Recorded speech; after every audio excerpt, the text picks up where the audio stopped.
Hello, and welcome back. If this is your first episode, thank you for joining.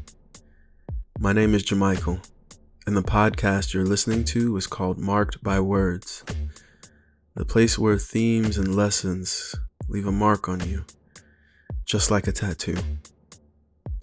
Today's episode is actually a continuation from last season. When I first wrote this drama-filled story, I had a feeling that it needed a sequel. Glad to know that the listeners also felt the same. The name of this story is called This Family, Part 2.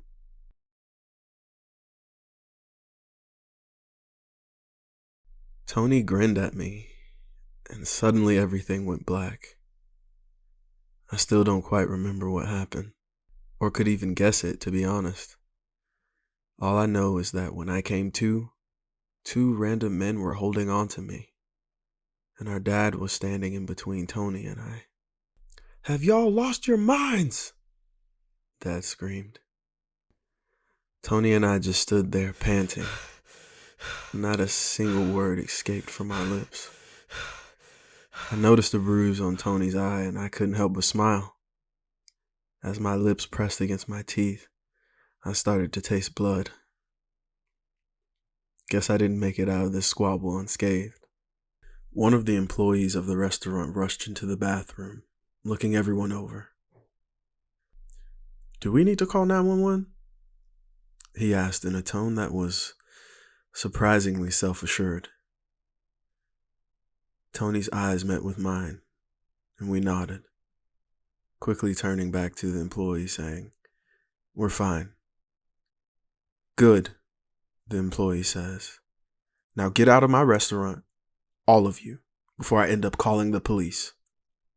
Everyone that was involved in this scuffle, both directly and indirectly, took a deep breath and looked around, eventually leading to a slow stroll with all of our heads down as we exited the bathroom and the entire restaurant soon afterwards.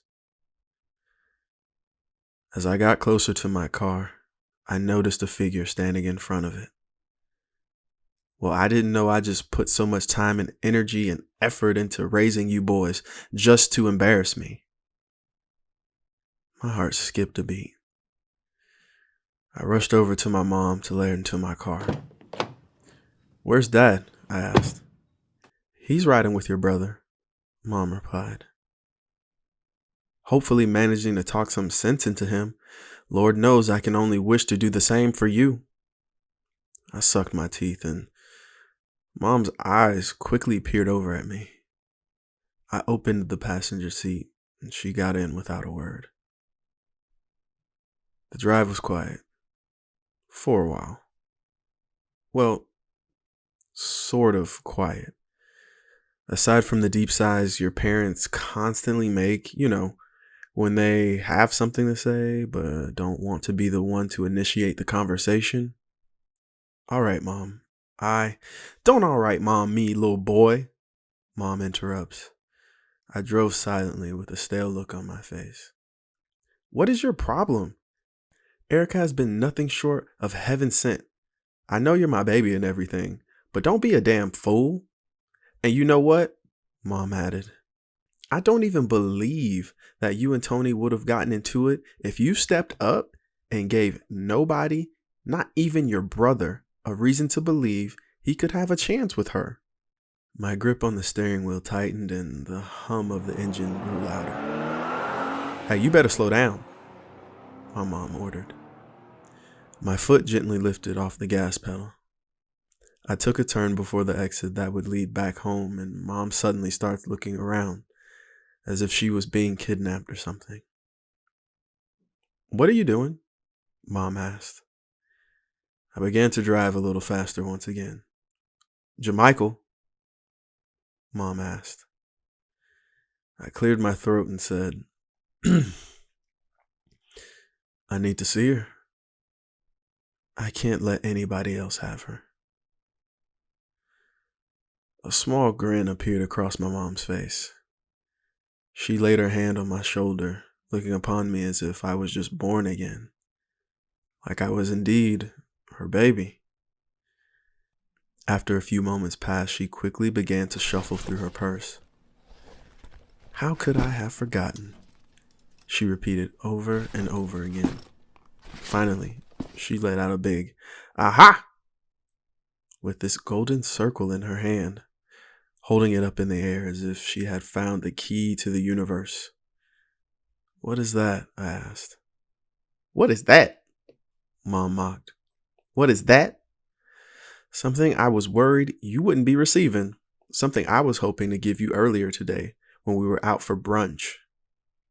I continued to drive in silence, stealing a glance at my mom and the ring every so often. "Boy," Mom hollered, "this is your grandmother's engagement ring." My eyes slowly grew wide. "Your father and I had this planned out for a while. I'd give my mom's ring to you, and he'd give his mother's ring to Tony. But that was for whenever y'all might be ready." "So you're giving me the ring now?" I asked. "That's the plan, son," Mom responded. "I wish I'd be giving this to you earlier, though. You and Erica have been together for a while. And you inviting her to our Sunday outing? I thought this was you making a proper declaration of your love to her or something. For Erica to officially be a part of our family? Better late than never, I guess." The car came to a stop. "Why'd we stop?" Mom asked. "We're here," I responded. As I'm unbuckling my seat, I reached over to grab the ring from my mom's hand. "Good luck," Mom whispered. I gave her a nod, got out of the car, and made my way over to Erica's front door. As soon as I finished knocking, one of my knees met the floor. The door opened, and Erica let out a gasp. "Erica," I whispered, "how could I not be thankful for you and the peace you bring? You've been nothing short of family to me for as long as I remember. So how about we make things official, huh? Erica, will you marry me?"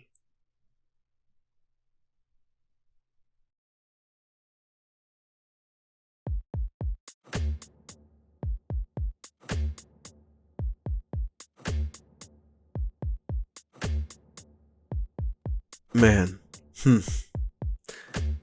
I wonder what's going to happen next. But thank you for listening to today's episode.